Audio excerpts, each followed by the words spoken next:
Habang papalapit si Orhan sa dungeon ay hindi niya maiwasan na mabahala kung may magtitiwala pa kaya sa kanyang bagong recruits.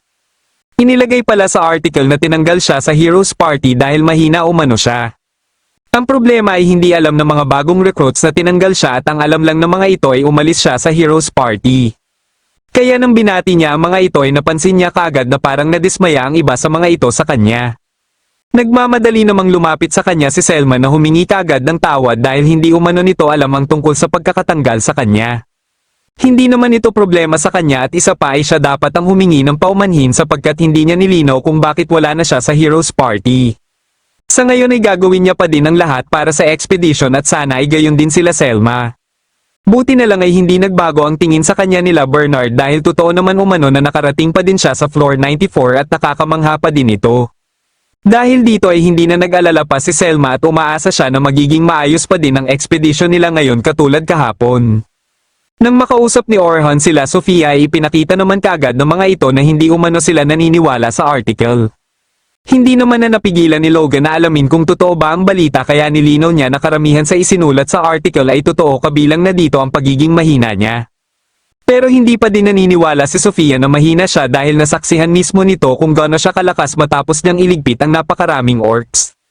Pinasalamatan niya ito na naniniwala pa din ito sa kanya at sinisigurado niya na may sapat naman siyang kakayahan para dalhin ang mga ito sa floor 51. Kahit hindi siya isang hero ay nakahanda pa din siya na protektahan ng mga ito. Gamit ang teleportation crystal ay dumiretso na sila sa floor 21 at target nila ngayong araw ay marating ang floor 35.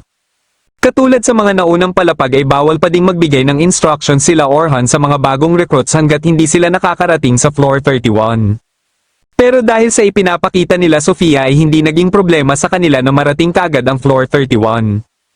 Ilang sandali lang ay nakaramdam si Orhan na may halimaw sa unahan kaya pinaghanda niya ang lahat. Ito pala ay mga goblins at orc kaya inutusan niya kaagad si Caroline na kunin ang atensyon ng mga ito. Katapos ay sinabihan naman niya si Sofia na asikasuhin ang orc. Sasabihan pa lang niya sana si Logan sa gagawin nito pero nagulat siya na alam na nito ang mga dapat na gawin. Kampante ito na kayang-kaya nitong suportahan si Caroline kaya ang ikinababahala lang nito ay si Sofia. Ang problema ay may trauma pa din si Sofia sa mga orcs. Naisip din ito kaagad ni Logan kaya nagtaka siya na wala man lang ginawa si Orhan. Sa isip-isip niya ay wala talaga siguro siyang maaasahan kay Orhan pero bago pa makalapit kay Sofia ang orc ay ginamitan ito ni Orhan ng agility down. Katapos ay nilapitan niya si Sofia para pakalmayan ito at ipaalala dito na hindi lang siya nag-iisahan lang. Dahil dito ay nagkaroon ng lakas ng loob si Sofia na harapin ang orc. Ginamit niya ang fire javelin at sa sobrang lakas nito ay nagulat na lang sila Orhan. Hindi akalain ni Orhan na nakakagamit pala ng advanced magic si Sofia. Dali-dali namang nilapitan ni Caroline si Sofia para purihin ito. Habang si Logan ay natulala na lang dahil sa ginawa naman ni Orhan at hindi siya makapaniwala na tinanggal ito sa Heroes Party. Kaya nalilito na din siya kung ano ba talaga ang nangyayari. Pagkadating nila ng floor 35 ay nakaharap nila dito ang isang death tarantula. Sa isip-isip ni Logan ay wala silang sapat na kakayahan para talunin ang halimaw na ito. Pero nagulat siya sa instructions na ibinigay ni Orhan na katulad pa din kanina. Susundan niya sana si Caroline pero kaagad siyang pinigilan ni Orhan dahil hindi umano siya dapat pamwesto sa frontline. Gusto ni Orhan na mapanatili ni Caroline na nasa kanya ang atensyon ng Death Tarantula at dahil alam niya ang kakayahan ng Death Tarantula ay pinayuhan niya na din si Caroline kung ano ang mga dapat nitong iwasan. Katapos ay ipinaalala niya naman kay Logan na mapanatili ang support magic nito kay Caroline. Dahil abala ang Death Tarantula kay Caroline ay dito niya na pinaatake si Sofia. Bagamat napuruhan ito ni Sofia ay alam niya na hindi pa ito tuluyang natatalo kaya dali-dali niyang inutusan si Logan na bigyan ng strength up at technical up si Caroline. Biglang umatake kay Caroline ng Death Tarantula at kahit sinusubukan ni Caroline na makawala ay hindi niya ito magawa. Dito na din napansin ni Logan na parang alam na ni Orhan ang mga mangyayari base sa mga instructions na ibinibigay nito. Pinahanda ni Orhan si Sofia ng Rock Arrow at inatasan si Logan na bigyan ng magic up si Sofia.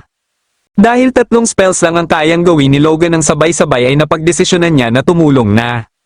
Ginamit niya ang sharpness up sa sandata ni Caroline at nang mapansin ito ni Caroline ay kaagad itong kumilos para putulin ang sutla. Katapos ay dito na din pinakawalan ni Sofia ang Rock Arrow at matagumpay na nilang natalo ang Death Tarantula. Pinuri ni Orhan si Logan sa kanyang support magic pero alam ni Logan na si Orhan talaga ang may pinakamalaking ambag bakit nila natalo ang Death Tarantula. Napagdesisyonan nila na bumalik na dahil dito na nagtatapos ang pangalawang araw ng kanilang expedition. Habang pauwi na si Orhan ay tinawag siya nila Bernard at Anthem para yayain siya na maghapunan. Dahil wala naman itong problema sa kanya ay pumayag siya na sumama. Habang pauwi na din sila Sofia ay natanong ni Logan kay Sofia ang tungkol sa pagligtas ni Orhan sa kanya.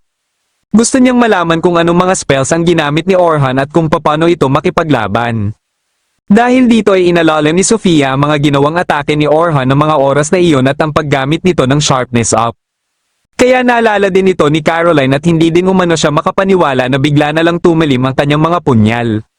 Dahil nabanggit din ni Sofia na espada ang gamit ni Orhan ay dito na nalaman ni Logan na nag-convert pala si Orhan sa pagiging frontline attacker simula nang umalis ito ng Heroes Party. Kaya ikinagulat din ito ni Logan dahil kumikilo si Orhan kanina na para talagang isang perpektong enchanter. Dahil sa balitang kumalat kaninang umaga ay na maling akala siya at pakiramdam niya pa ay trinidor sila ni Orhan. Pero habang nakikipaglaban sila kanina ay gumamit si Orhan ng agility down. Isa itong debuff na kahit si Selma ay bihira itong gamitin dahil hindi ito madaling spell ngunit parang madali lang ito para kay Orhan. Isa pa ay nung nakipaglaban sila sa Death Tarantula kung saan dito niya unang napagtanto kung gaano kaimportante ang formation. Lahat ng mga instructions sa kanila ni Orhan ay malinis at siyang tamang-tama talaga na pamamaraan sa pakikipaglaban. Isa pa ay alam din ni Orhan kung kailan matatapos ang buff na inilagay niya kina Sofia. At napredict din ito ang huling atake ng kalaban na parang alam niya ang mga mangyayari sa labanan kaya nakakapagbigay ito ng tamang order. Kaya nakapagtataka kung bakit kaya ito nag-convert sa pagiging frontline attacker. Sinigurado naman ni Sofia na sobrang galing din ni Orhan bilang isang swordsman. Kaya naisip ni Logan na isa talagang tunay na henyo si Orhan at gagawin niya ang lahat para marami pa siyang matutunan kay Orhan. Habang kumakain na sila Orhan sa restaurant ay natanong nila Bernard ang tungkol sa pagiging miyembro ni Orhan ng Heroes Party dahil akala nila ay parating nagsasaya ang Heroes Party. Pero hindi ito ang sitwasyon para kay Orhan dahil naging abala siya sa mga gawain para sa kanilang party. Dahil dito ay naisip nila Bernard at Anthem na hindi tama ang inilabas na article tungkol kay Orhan. Ikinatuwa naman ni Orhan na kahit papano ay may nakakaintindi pa din sa kanya.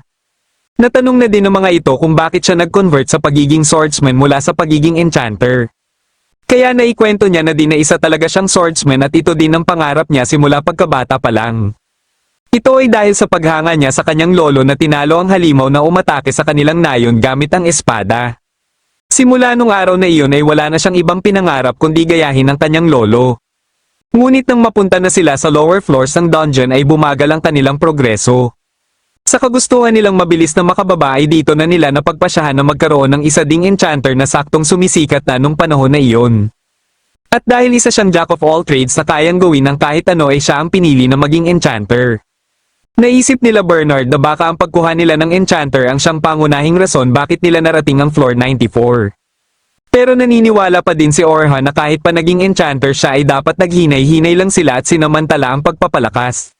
Sigurado siya na sa sitwasyon ngayon ng Heroes Party ay walang pag-asa na makalampas sila sa floor 94. Natanong naman nila Bernard kung ano ang ideal niyang swordsman. Naisip niya na siguro ay isang nakakamanghang jack of all trades na kayang babay ng dungeon nang siya lang mag-isa at ito ang kanyang pangarap. Naniniwala naman sila Bernard at Anthem na matutupad niya din ito. Dahil bukas na magtatapos ang kanilang expedition ay dito na din napagtanto nila Sofia na baka huling araw na din nila bukas na makikita si Orhan.